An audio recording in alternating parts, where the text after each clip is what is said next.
Hey, what's up, fam? My name is Peter Hoyle Kang, aka the Lifestyle Banker on TikTok. I worked on Wall Street for 2 years doing TMT banking at a bulge bracket. After that, I was at Hulu doing content valuation, so how much should we pay for TV shows, things like that. And now I'm at a startup and just dabbling with making content because I want to share what I've learned so far with everybody. Yeah, and today I want to talk about the real why banking. Why banking? Why do you want to go into banking? And I'm going to divide that up into three different why bankings. The first one being kind of the marketing reason that upperclassmen and bankers feed to students that I was fed. Number two is going to be the emotional reason that I did opt into the banking recruiting cycle when I was a student. And then number three is going to be kind of in hindsight, why I would do it again. The hindsight, why I'm grateful that I did do it, what I did get out of it. Because it wasn't all great, but I did get a lot out of it that I'm super grateful for.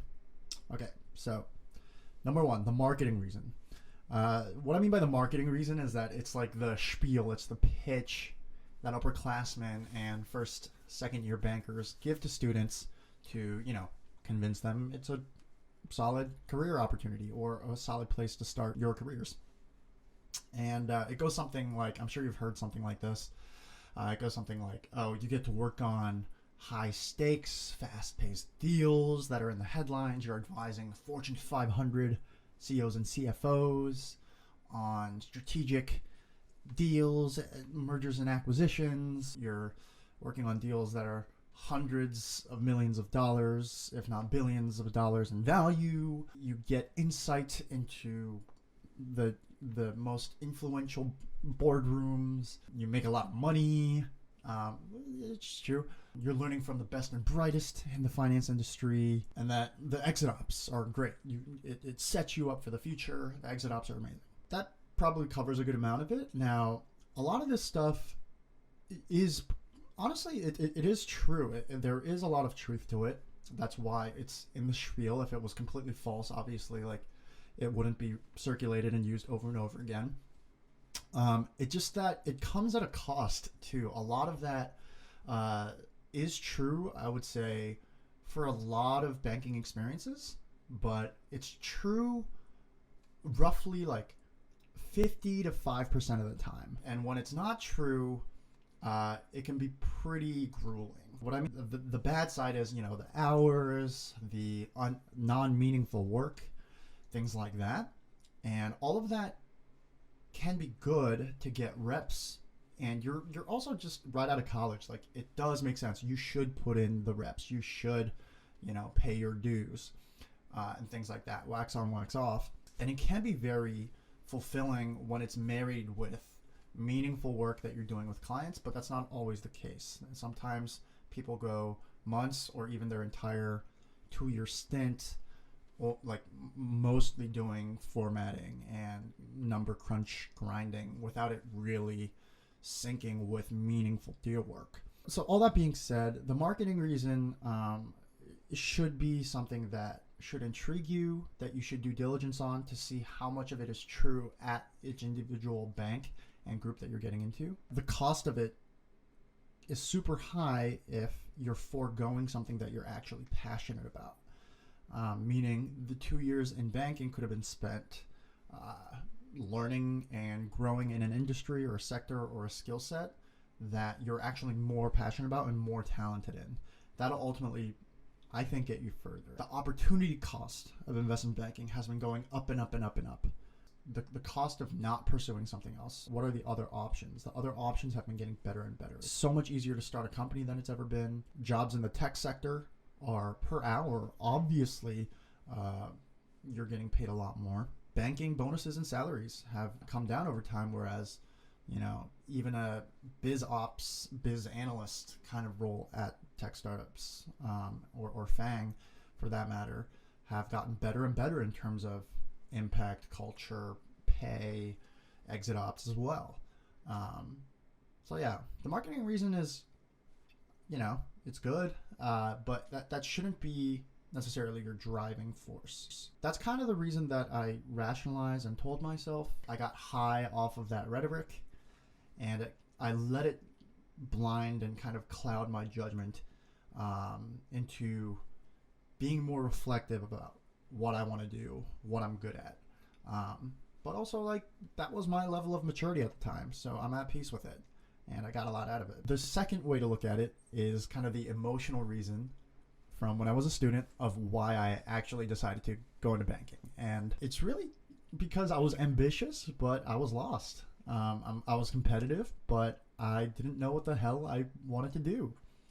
I had a chip on my shoulder, and everyone around me that was charismatic, all the upperclassmen that were, to me, it seemed like the most ambitious, cool, charismatic folks, they were all going into banking. And to be honest, like there was this like kind of voice in my head / like literal voices from around me that were saying like, oh, you can't do it, it's too competitive or something. So that kind of got me revved up to prove that I could do it. Obviously someone saying you can't do it shouldn't be a reason that you dedicate your like most of your waking hours and 2 years of your life to something just to prove otherwise. But for better or for worse, that's why I did it. I also think that it was a bet on optionality and not a bet on myself. You hear this a lot, betting on optionality or choosing optionality, meaning like you do something because it opens a lot of doors for you. Now, betting on optionality, I think, is a very good choice. It can be a very good choice early on in your career and as a student. If you don't know what you want to do. If you do know what you want to do, optionality is like, why are you buying time? Like, that's time that you could have spent, again, growing in what you do want to do. The tricky part is that a lot of students are kind of forced to not self-reflect and get to know themselves and ask the question of, hey, what do I want to do? What am I good at? Because the recruiting cycle really, for me, started, I guess, like, it really started, honestly, like sophomore year. If you really want to be competitive, like, you should be getting internships, like, pretty much off the bat, freshman summer, and start targeting specific finance internships, right? So you already get the FOMO getting injected into you, honestly, from day one at these competitive target schools. So a lot of the time that students should be spending self-reflecting is you have to opt into the competitive recruiting tracks so fast that doesn't happen. So it was emotional. It was fear-based. When I say it wasn't a bet on myself, bet on yourself. It sounds so hokey and it sounds so intangible, but really betting on yourself means do the due diligence to understand what you're good at, like what kind of personality do you have, what environments do you thrive in, and what industries, what sectors, what skill sets does that kind of apply the best in. That's what betting on yourself means. Just trusting that you will thrive in an environment that isn't necessarily the most lucrative or the safest. On a statistical basis, if you will over-index because of your own skill set and personality in that space, in that trajectory, then you're ultimately going to be better off, and you're going to be probably more happier and more fulfilled. Banking really is in professional services out of college, is one of the few things at the time in life that both like impressed my peers and my parents, if that makes sense. It's like a socially acceptable flex. Like how many things are there that like gets girls' attentions, but also like gets your immigrant father's approval? Like, not many things, right? Well, I can't think of much else. Yeah, so that's why I opted in. I think I was feeling really lost, so it was like a YOLO, F it. Like, let me just do this, because to me, it was actually easier to just pull the trigger instead of doing the work to self-reflect and take a risk. It was actually easier to opt into tolerance for pain, grinding, just compete. That's what I was trying to do, K through 12, right? Just ignore what you want to do and just work really hard and grind, like the immigrant ethos. And for better or for worse, that's, I think, why I went into banking when I was a student. So the third way that I would break it down is why I'm ultimately grateful that I went into banking, why I would do banking again. In hindsight, what am I glad banking gave me? I think I would do banking again, maybe a little bit differently, but I think that banking, the biggest things out of banking, I would say, are the kind of mental frameworks that they teach you, the very tactical skill sets, meaning like Excel, things like that, and then the network. Those are the three big things. The mental frameworks, what I mean by that is the valuation framework and the corporate strategy thinking. Meaning, as an analyst, you're kind of a fly on the wall and you do a lot of the analysis that backs up the thinking for CEOs, CFOs, and the managing directors. So it really gets you trained in how to spend corporate money wisely. How do Fortune 500 CEOs, or like smaller CEOs even, how do they go about allocating funds different ways? You're either buying another company, which is a big expense, or you're raising a ton of money for to launch a new product, to launch a new business arm, or to expand into a new region or something like that. So you need to understand the cost of capital, and then you need to understand the return on capital. So it's raising money, spending money wisely. You can see how that's going to be very applicable to pretty much any company, any industry that you want to go into, especially if you're working in finance.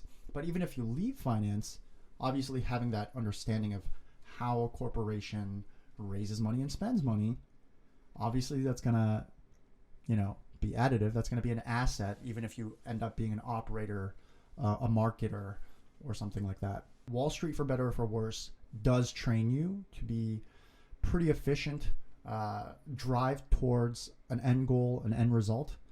What I realize is in corporate America, not every company has a very good training system set up, because everyone's job is to do their job. Not many people's job is to train you. So people have a full-time job, which is why interviewing and training sometimes fall to the wayside. And especially if people's expectation is to work 9 to 5, good to great managers take time to really train people that joined out of college. But a lot of times I have seen it fall to the wayside at some of these companies, and getting feedback from students. Wall Street, it's not that, all these bankers are training analysts out of the goodness of their hearts. Sometimes that is true. It's more that there's so much work to be done that associates and VPs are actively incentivized to train everyone, whether they like you or not, whether they have time or not. They're spending their entire lives in the office. So the sooner they train you, the sooner they can hand off more work and the more time they have. So for better or for worse, these long hours, they do incentivize a better training structure in banking that gets more active training. That's partially why I think banking has become this training recruiting function, where a lot of buy-side companies, a lot of FANG tech companies let analysts get trained for a year or two, and then they kind of just take them. And then the network, you kind of don't see the result of this until years out, but after working on Wall Street, and then, this is partially because I went to a target school as well, the network is very solid, meaning after you do banking, a lot of your friends, a lot of your drinking buddies, a lot of your analysts that you were in the trenches with go on to VCs, go on to buy-side companies, hedge funds, go on to Facebook, Google, go on to, blah, blah, blah. It becomes very easy to reach out and pick people's brains about different industries. How is this fund thinking about crypto? How is that fund thinking about creator economy? Hey, how are you thinking about social? And how does your algorithm differ from that algorithm? All those things. And when you're younger in your career, you're hired for your bandwidth and kind of output, if that makes sense. But as you get more and more senior, you're hired for your expertise and your network. Because if I'm at a company and I have a buddy from college that's at like a company that we can partner with, it's a lot easier to get that deal done. Whether we're buying from them, whether we're doing a joint venture, whether we're start launching something new, whether we're competitors, you can have a friendly dialogue.